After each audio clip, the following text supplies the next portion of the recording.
Welcome to the Simple Minds podcast, where we look to empower and encourage real conversation amongst men everywhere by unpacking topics on self-help, philosophy, and business. Welcome to the Simple Minds podcast. I'm Conrad Francis.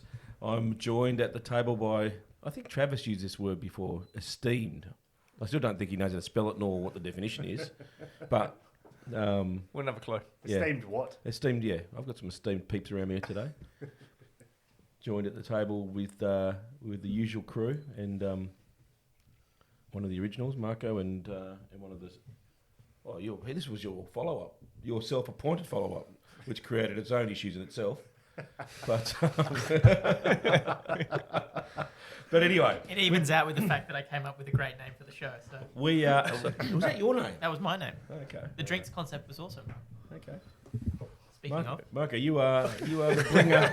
You are the bringer of the topic today. I am the bringer of the topic. I believe we're talking about. Well, you can introduce the topic, or you can introduce your drink, mate. Over to you. Well, we'll start with the drink, and then we'll get to the topic. The drink today is a Glenfiddich 12-year-old single malt Scotch whiskey from Scotland. As you will know, if it's labelled Scotch, it has to be from Scotland. So 12 years old. It's going to be super spicy, bit fruity. Key thing you're going to probably taste is pear. I don't know. Have a go. First. Oh, yeah. Cheers, James. Cheers. One of the only distilleries still owned and family run. There are very few left like that. How many generations do you reckon? Well, that's really nice. Since 1888. I wish I brought my hip flask. William Grant built the distillery by hand over a year with a stonemason and his 9 sons and 2 daughters. Stonemason? You sure it was a stonemason? Stonemason. Rhymes with... I don't know. I don't know where you're going. Freemason? With that one. Yeah. Freemason. Wait, who's a Freemason here? Not me. Oh. But more interestingly, this bottle was given to me by Nat as a thank you for filming something for her. So thanks, Nat Burton. And this was advised by Conrad Francis, so it all comes back around. Oh, So thanks, Nat. delicious. Thanks, Conrad. Yeah, it is Nat. delicious since Conrad recommended it now. You aren't listening. Well, Nat listened. She did. But that's the title of today's topic that I would like to discuss. And why did I bring this topic up? Well, it came to me first, and before I go on this burn, I'll give you the credit, Conrad. Oh, really? That you are actually, at times, an excellent listener. And I think you do manage to pull a lot of good from people just by helping them explore their minds. But this one instance, You're a dick. there was a... Where there is light, there is dark. Yeah, where there is light, there is dark. There was a 2-week period there where every second word out of your mouth was, or every second set of words out of your mouth was Knights of Templar. Which got me thinking, how is it that that's applicable to every single conversation that you're having? And are you really listening, or are you just wanting to tell people about the Knights of Templar and the fact that you've been reading about them? Which is great because it may be valuable, but it got me thinking, well, how well do we actually listen and how well do we just want to tell people about what's on our minds? You just allowed me to set myself up. That's such a backhanded compliment. It was fantastic. Like, Well he done, asked me a Marco. question and I gave him the answer and I then he know. fucking shoved it down my neck. He could No, have asked, I knew it was Knights of Templar. he could have asked any one of us. And I we knew it would was have Knights of easily had Templar. the answer for you. And I did also start by acknowledging that you are actually great at listening. And it was just happened to be that sparked me in thinking about listening. You should watch that episode of it. Good sandwiching. I should watch that. Sorry, Conrad's not listening. So I think I don't need to convince anyone about the importance of listening to connect with people, and what value connection has to someone's life. I'm not here to convince you of that. What I started exploring, though, was I started bringing this topic up with a few people and discovered, one, that people consider me to be a good listener. And so I thought I would want to share some of my views on what I think listening is, which, as it turns out, is actually quite different to what a lot of people I've been asking what listening actually means to them is. and why we might suck at it. So interesting stat that frames it up for me quite nicely is, well, it's not a stat. Well, it roughly is a stat. It's just not very well verified. I saw lots of numbers. Roughly, we can think at twice the rate that someone can talk. So essentially, we've got double the capacity than what someone can actually feed us with information. Wow, that's a lot. Okay. So when someone's talking to you and you have those thoughts about like, oh, I wonder what I'm going to do tonight, or, geez, like, I wonder if this person thinks of me this way, or whatever, that you're just using up the rest of that capacity because they're not able to take up all of it. So I thought that was interesting, and and then made me wonder, well, okay, you've got this extra capacity. It comes down to how can you be more disciplined about spending that capacity in the moment. So I went on a bit of a YouTube search and came across a pretty unseen, relative to other TED Talks, pretty unseen. It's only got 17,000 views. There's another one on listening that's got 1 million, and I just left that because probably more people have seen it. But it was a really interesting chat because the Scott Pearce, who gives the talk, touches on a lot of things, but really discusses two things. One is accepting someone else and emptying yourself of all predisposition, or emptying yourself of anything that you may want to communicate and being in the moment, and then taking action on the message. So, do you mind if I just take a step back? Because I didn't actually plan to get to that part. Sorry for everyone that's listening, it's a bit confusing. I actually just wanted to start with what people perceive, like what they believe good listening to be. Mm-hmm. And one final thing I want to add was this, after having spent time in this, it just inspires me to connect with people. Like when you just spend time in what it means to listen, to truly listen to someone, I find it personally inspiring to better connect with people. And so that's why I'm bringing it to today. Because connection is it's energizing, and you don't have to do a lot to connect if you do some of the things that we're going to chat about today. So that's really why I'm bringing it. What do you guys think about what makes a good listener? What is good listening? Moff, we'll start with you because you're a great listener. That's if you define listening as not talking. How do you define listening? I feel listening to understand is how I would define listening. To truly understand their perspective and not overlay it with your context or whatever. I guess it'd be how I'd define, like, if you're saying to something to me, I'm actually listening to what you're saying with the... So go deeper in what understanding means to you. And I'm not looking for an answer here. Yeah, for me, it's as you say something to me, for me, digesting what that means to you rather than what it means to me, I guess. Like you said, as you're talking, I'm 50% processing what you're saying, and the other 50% is overlaying my context. It's overlaying what I'm going to say next. It's overlaying what I think about what you've said. It's about what I think you mean by what you say. I think for me, good listening is just understanding what you're saying, void of the context that I overlay over it. So I guess trying to find the truth, not your truth, not my truth. Okay.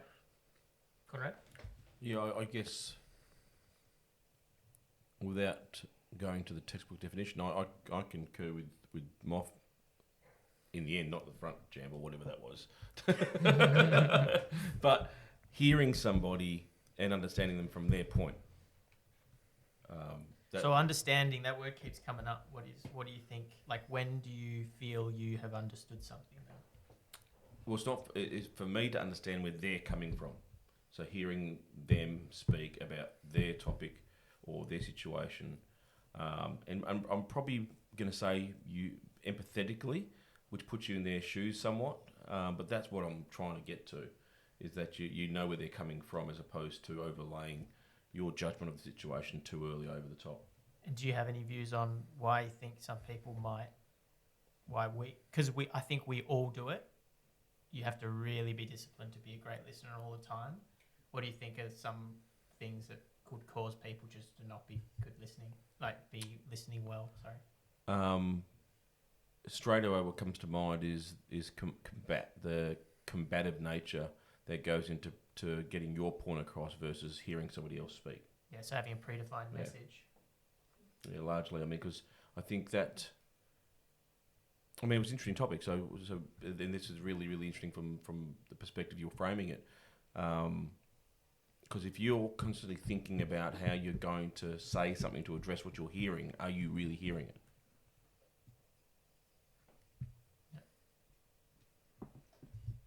I'm going to add mine because I'm not looking for an answer. I just want to know. Mine's different in that I see listening as really a service of helping someone else explore whatever it is that they're trying to work through. And I know, and I'm talking outside of all of the transactional stuff. So like you need to hear someone tell you something is $9.50 in order to pay them $9.50. But to connect, there's I don't even have to understand you. The reason I find my definition so empowering is I don't have to understand you as long as I am willing to help you explore whatever it is that you're trying to explore. And ask you questions to help you navigate. Oh, yeah, okay. Help you navigate your headspace. And I'm listening because I'm not coming at it from I understand this and therefore I can relate my experiences and help you. It's like, I don't even assume to know that I can help you. I just am helping. I'm being someone that feeds your brain different questions, and that's it. And it's like, I find this interesting because I've not had anyone else come back to me and say that it's always about comprehension and information retention. And Yeah. I'm interested. For you, it's more about facilitation. That's my spin. For me, and when you went to Moth first, I cemented this in my head so I wouldn't change it. And it is, for me, is listening without the need or want to respond. So it's just so I don't overlay my shit or exactly what you were just saying there. You know, it's just listening. It's quite simply just listening to what they have to say without needing for me to reply, respond, put my opinion, overlay my shit onto what they're saying. You don't think understanding forms any part of it? I understand where Marco's coming from and what he said, and it actually, I mean, I'm interested to... I think that goes next level, for sure. But if you're going to strip it right back to the essence of listening... I mean, because is it not in itself, even with the intent not to listen, still an action... Sorry, not to overlay, still an action to understand that that's what you're trying to do? Because all action's action, right? Whether inaction or whatever, so it's all action. Yeah. Yeah. If your end result is to understand, I guess at the end of the day, if your end result is anchored in helping whoever you're listening to, because my context is listening in a deeper connection conversation type, not a very transactional one. Like why do you have to understand? Like sometimes someone just needs to tell you something to get it off their chest, to talk about it. You know, like, do you truly have to understand or sympathise with that person, what they're saying? No, I mean, I agree with you. You don't truly have to do it. I struggle with it because, I mean, I you know what? Fundamentally, I like what you say. I just struggle with it. But it comes down to that's why I asked, what do you define as understanding? I guess you know what I mean. Maybe it's because I solve a lot of problems on a regular basis, and that's how I frame conversations. And I probably enter them with the preface that I do need to fix something or solve something. If I can interject, Sure. I just think because it's on that point. What really came to mind, not so much my definition, but is understanding, I guess, the motive of what that communication is, and One thing where I'll make a mistake is often when I'm listening, I'm looking to solve the problem that's coming up. Whereas, for example, with my wife, and maybe she's just looking for some empathy or sympathy from the situation, but I'm not, that's not listening. So then what is listening, I guess, is when you're, more closely identifying what's not the words, but what's behind the words and what the conversation is all about. And it might be something as simple as it's just small talk in a particular environment, or it might be, a more significant conversation somewhere else. But I think it's going beyond the words is to me what understanding is. Yeah. There's a part where Scott Pearce talks about he's an improv actor, professional improv actor, and talks about emptying yourself and observing things such as what you're bringing to the table, energy-wise. What's your partner in the conversation bringing to the conversation, energy-wise? And one topic that I wanted to discuss was accepting everything. So you go into a conversation and you accept that that whatever the other person is putting in front of you, you accept that. And he talks about the difference between acceptance and agreeing, which I struggle with. I don't know if that bends anyone else's brain. But in order to accept, and essentially I think it's just a different word for being vulnerable within a conversation, because you just have to accept someone else's position. Yeah. It doesn't mean you have to agree with it, but he talks about that as a key to unlocking great improv scenes and likens it to listening, because you go into a conversation and you already have a predisposed idea about what needs to be discussed or what needs to be achieved or what this person's problem already is, and you're not empty, you're not there, you're not present. So how can you truly listen? And what's startling to me is how many conversations like that of true connection, like if you think about how much you would want to connect on a daily basis, how many interactions do you go in truly aware of all those things? Not many. So, yeah. And I've enjoyed this little rabbit hole, because true connection doesn't seem that far away, in terms of you don't need to be able to understand someone. You don't need to understand what they're going through. I think you need to connect with it energetically. Like, I think you need to bring yourself and see what their energy is, and then allow yourself to connect into that. Then apart from that, have nothing to say, no need to say anything. And further I go down that's actually, when you think about what someone's textbook definition of a good friend is, it's someone good to talk to. That's actually counter what good listening is. You should, in my opinion, or in how I'm feeling about this, the more I explore it, the less you say, the more you ask is probably better. And conventional definition of what good conversation is and good listening isn't that. I don't know, does that pop anyone else's head? Yeah, I think it resonates for me. The more you ask is more powerful than responding with your interpretation of what they should do or your opinion. Because you asking questions, A, is showing that you're listening to what they're saying, and B, you're helping them come to the conclusion or extract the information out of them, because they have all the information required for whatever reason you're needing to listen to them.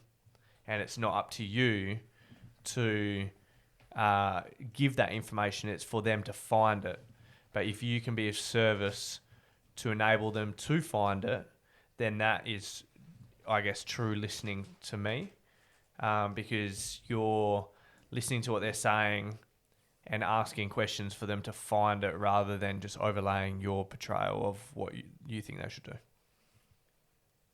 Takes the power away from them to assume that you have the answer and they don't. Yeah. Yeah. This is also, fairly, I don't know, whether it's 80-20 or whatever it is, but we're talking about like a serious conversation in a lot of ways. I mean, you talk about listening, or what you might say someone's a good conversationalist, right?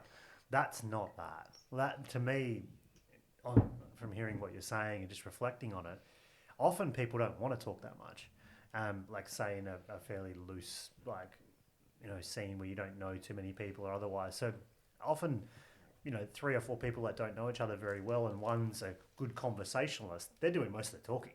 That's very different to listening. And probably no one in that setting is really listening as such, but in a more, a deeper conversation is probably where you're talking to. And I think most of the time people aren't listening.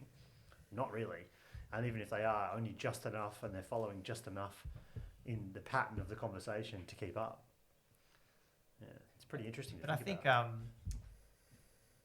you look at then society and what we class to be interaction and spending time with people. And if you follow down this thought of, okay, well, listening is, you really get connection through really listening, not just having predetermined messages to fire at each other, then how much connection are we actually missing out on? Oh, we're getting hardly any. Tons of it. A shit ton. But it's like, I mean, so it's such a simple thing to have right in your face that you can do so much about in going into any conversation, and it actually is energizing and empowering, because I think a lot of the time people don't feel like they want to say much. They don't feel like they want to talk. They just don't feel comfortable. But if you're listening well, you're empty. You're being aware of your energy. You're aware of their energy. The comfort will come from that. If you're being a good listener, a comfort will come for them. And sometimes they don't need to be comfortable. Like, we know it's not about making comfortable and things easy all the time. But I'm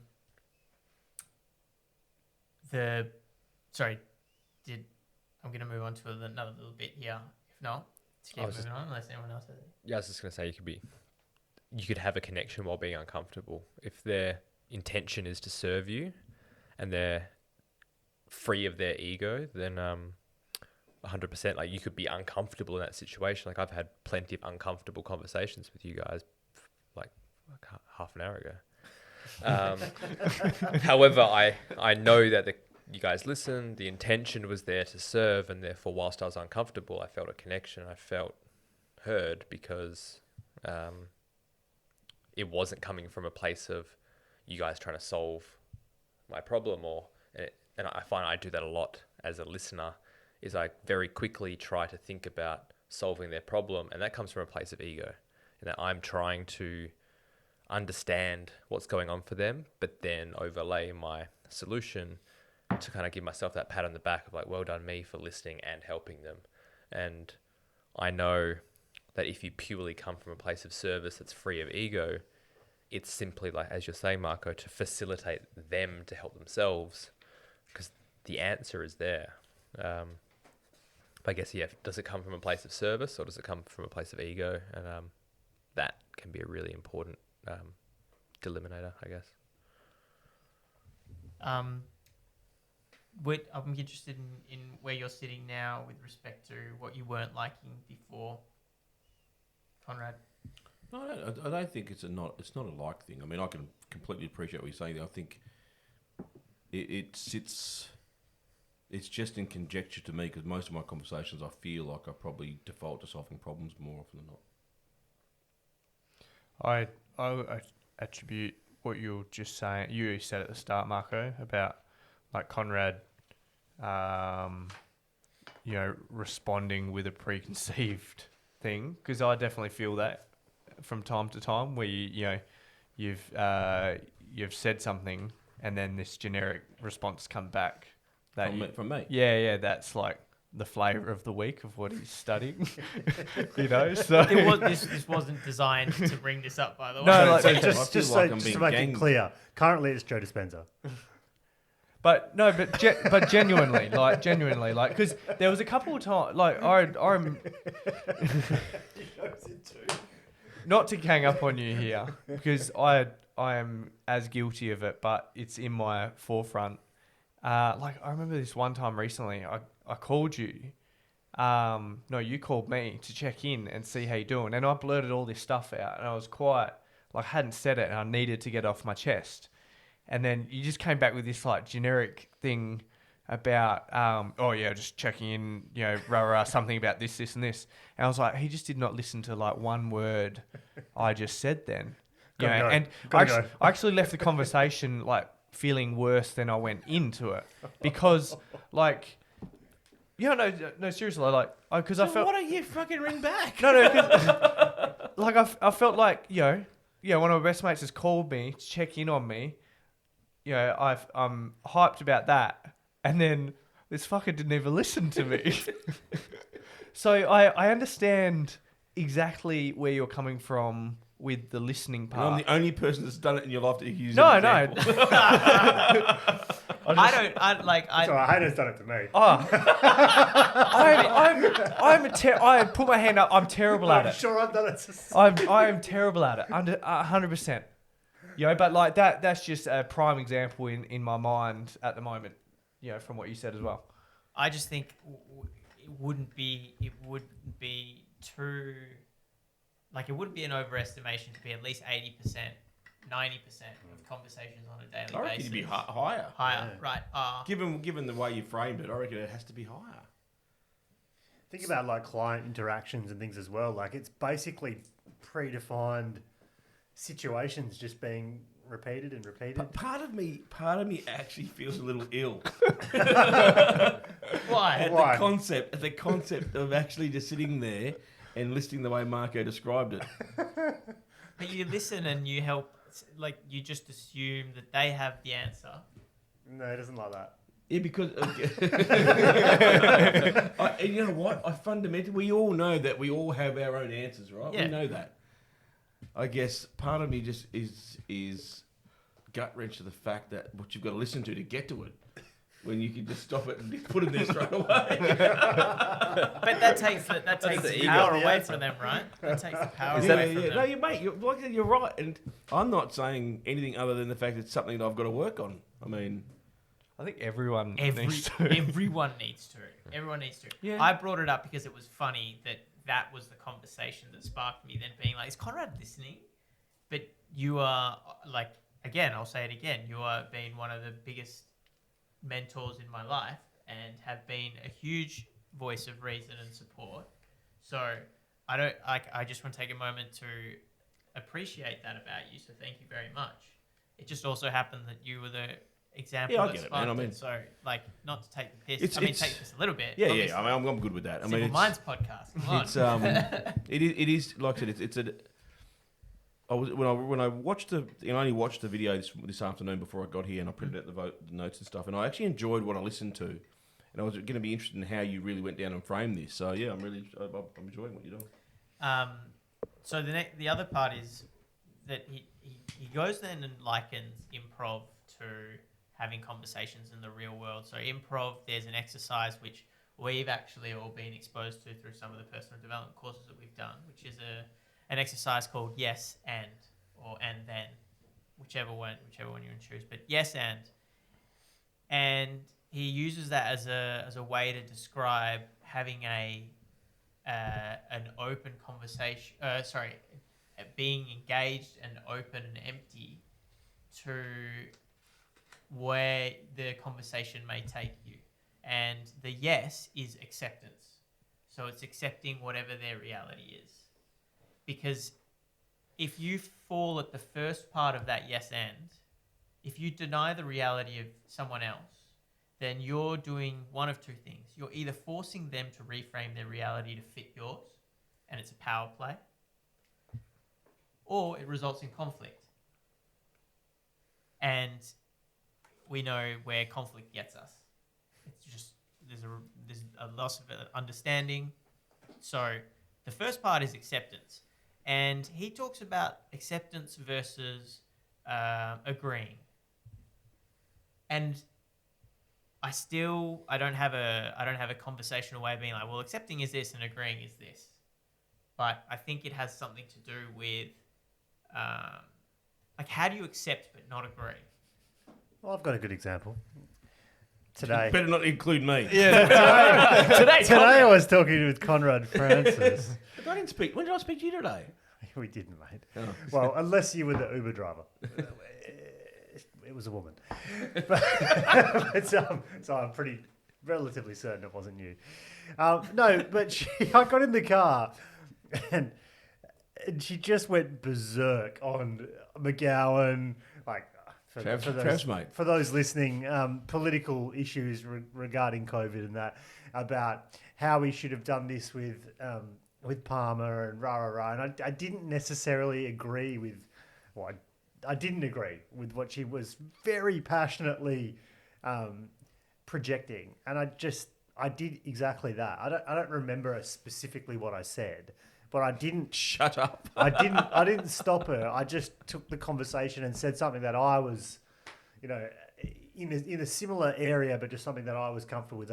I yes-anded it effectively. I just moved the conversation along. I could have caused conflict, but what for? Not in that environment. She's driving me for 15 minutes. Like, I just don't. I don't need to change her world or impress mine upon her. Well, I mean, then I would say potentially not the greatest example of connection. Definitely an example of acceptance versus agreeing. We perhaps. actually went on to have a pretty good 20-minute conversation about a lot of things. Oh, yeah? It moved into innovation, technology, what's happening in WA. We actually had a really good conversation.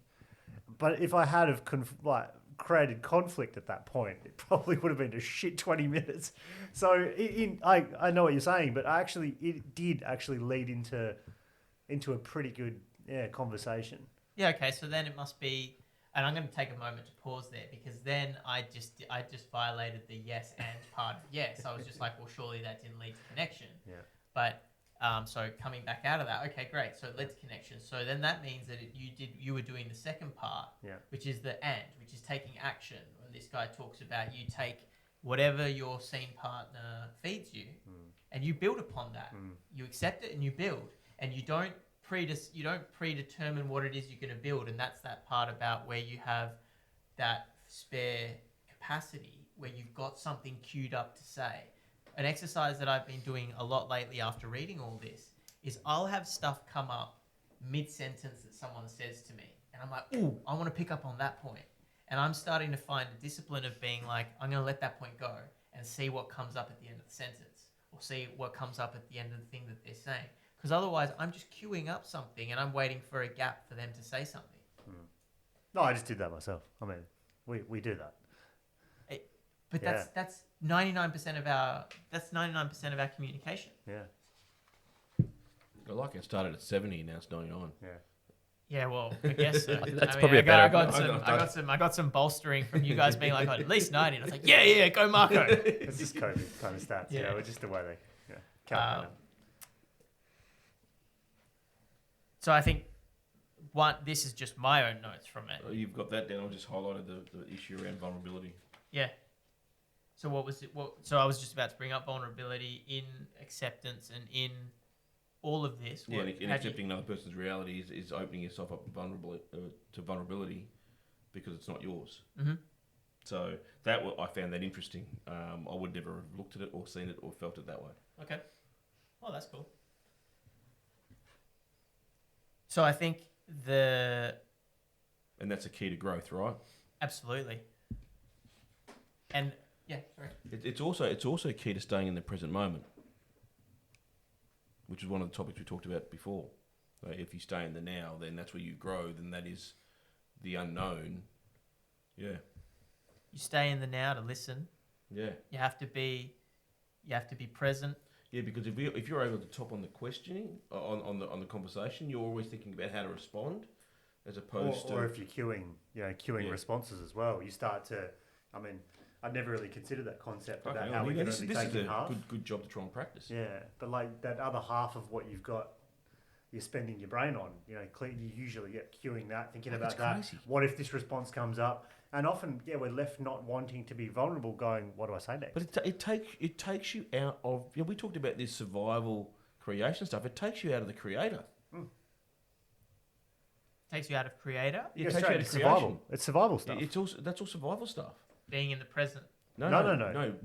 Doing the opposite of what you're saying, like what normal people converse like. Oh yeah. Killing that's answers. what I think. Fuck me. Yeah, It's- absolutely. But that's why I think it's so powerful, because you look at it and you go connection, right? Connection is taking you away from the survival and putting you into more of a space that's creator.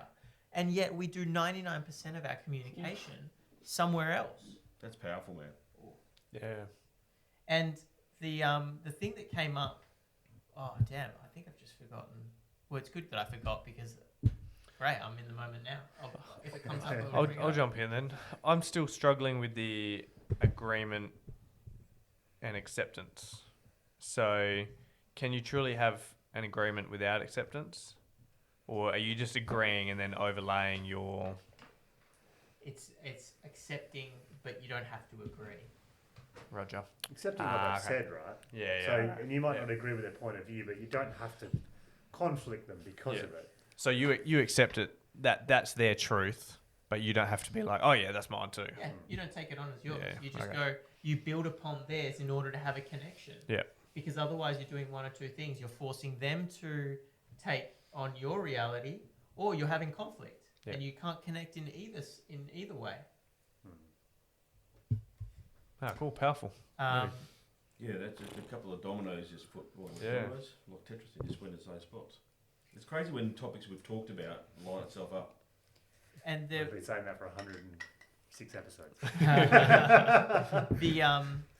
the thing about queuing up what you want to say based on what you've heard and you've got a really good response. Scott talks about it in the video. He's like, when someone, I think there's a term for it, improv. I've forgotten the term, but it's basically when someone feeds you a line, and the line he gives an example of is, well, that's the last day I ran a marathon backwards.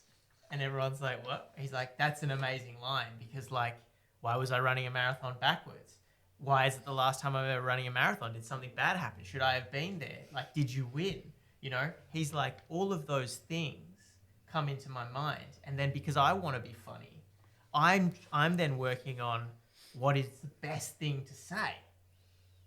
And he's like, it doesn't matter. If the goal is connection, it just doesn't matter. There is no best thing. It's just like, where are you in the moment? That was powerful for me. It goes back to my nothing matters anyway type rants. No, but it's really interesting that it's a fear of being able to create, like be able to create conversation at that point in time.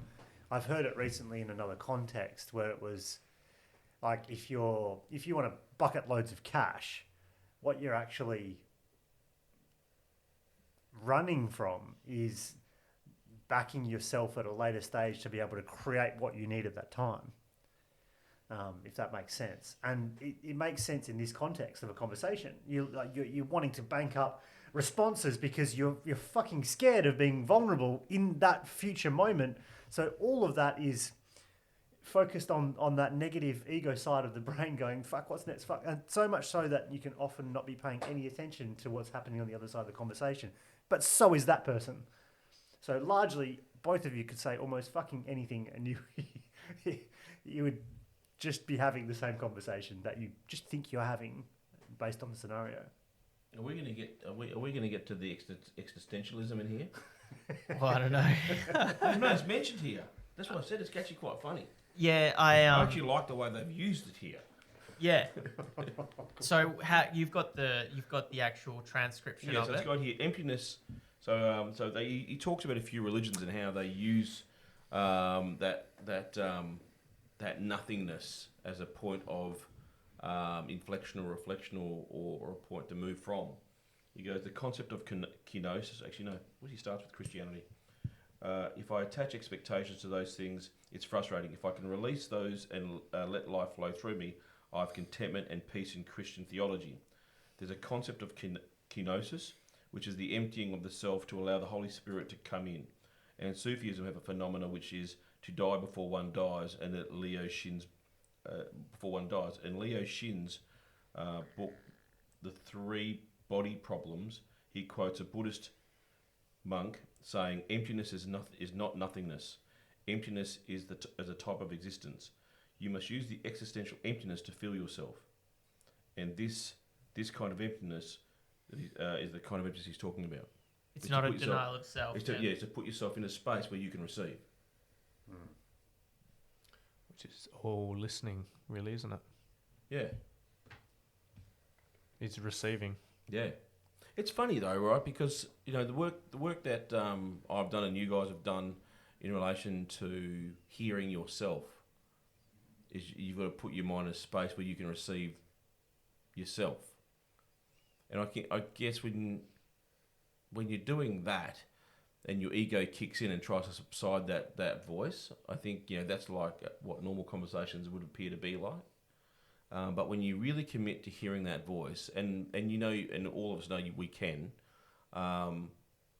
that's really listening. Well, you're going to get that from other people as well, right? Because largely... I'm talking about you hearing your intuitive guidance. But your intuitive guidance is also... Like, if someone talks to you, you're gonna overlay a perception on that, which is also information for you as well. So rather than just trying to quickly spit back your thoughts to them in the conversation, what is it meaning to you is actually an insight into your intuitive thought. But the practices that we've gone through with the various courses that we've done, the amount of times you have to sit there and actually just listen to hear and then respond after a period of quiet, that's probably the nearest I've been to those types of moments that you've described through this. And it's amazing what you do here, right? If you allow yourself to listen. Yeah. Because we've all done it. What we hear in the absence of speaking is phenomenal. Well, I guess they're examples and there's others, but what a lot of those things are doing is actually forcing you, like often they're like a guided meditation or something where you're literally forced to not speak by nature of the exercise, which I guess provides the depth of allowing the opportunity to listen to all of that. And to not just that, but your entire environment as well. But that then allows you to bring out some of that intuitive thought. And journaling is the unknown of that. Like, how much can you do without actually, like a lot of those types of activities are meditation type things and into journaling. And it's coming out in that way. I wonder, is that really truly possible without that journaling action piece, like to add on to it? Because often when you're in that sort of state, or in my experience in that state is I don't know what I'm writing. Like, maybe I know the next word I'm writing, but like you're just flowing along and it's coming out, right? So I don't know, that's interesting. Maybe that's the and piece in that type of self-reflection. So there's one exercise that Scott recommends is to do a yes and. You pick a day a week.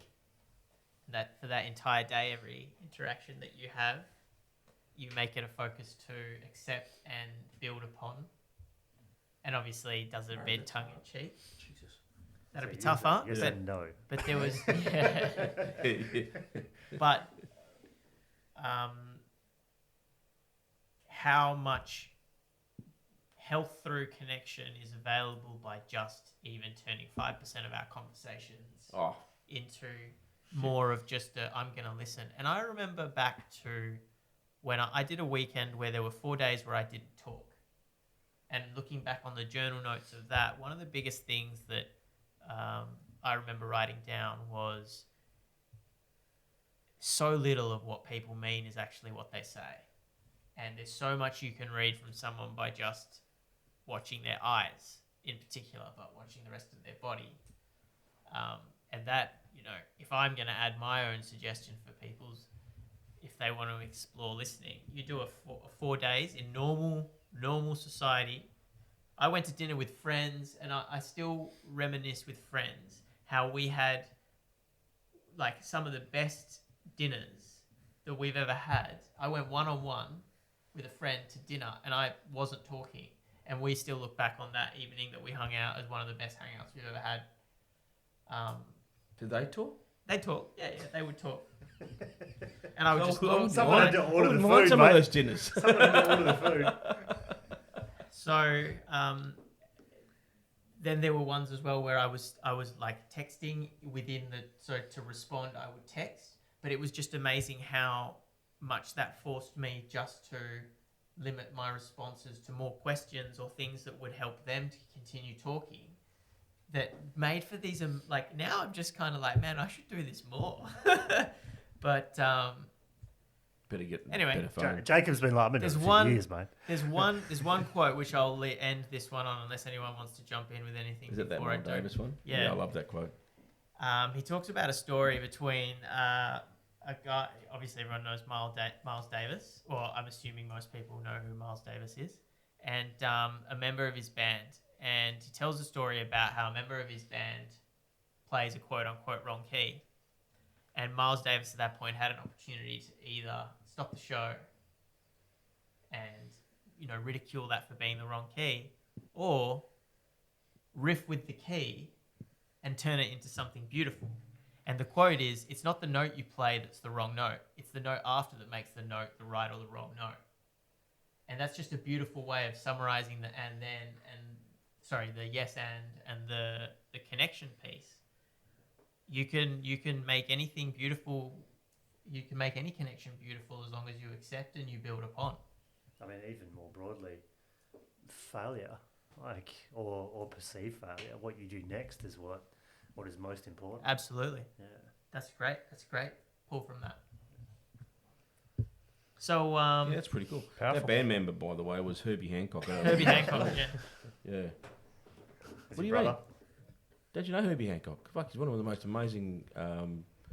What's the word? Is it pianist, organist? One of those guys that plays keys anyway. Oh yeah. Phenomenal. There you go. You wrapping it up, Conrad? Am I? Oh, Well, yeah, it's okay, cool. you're the host. I'm off.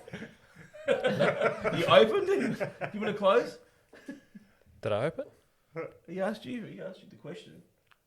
Oh, Do you want to do anything to add before we wrap so up? I have something that I'd filed away to talk about, but that was a good conclusion. I didn't want to spoil it. Okay. Cool. It's been great. Like, share, subscribe. I reckon this is a pretty good topic. I mean, hopefully you got to the end of it, because I think it's a pretty powerful piece. If you can change 5% of your conversations, who knows what'll happen. Thanks, Marco. Been a Cheers, pleasure. guys. Thank you. Thank you. See you for now. Bye-bye. Ciao. Thanks for listening to the Simple Minds podcast. If you like our show and want to know more, then check out our website at simplemindspodcast.com. If you like, you can even leave us a review on Apple Podcasts or share this episode with a friend. The Simple Minds podcast is also on Facebook, Insta, and for those that like to keep things formal, LinkedIn. So follow us there if you want to keep up with the latest updates from the show. See you next week.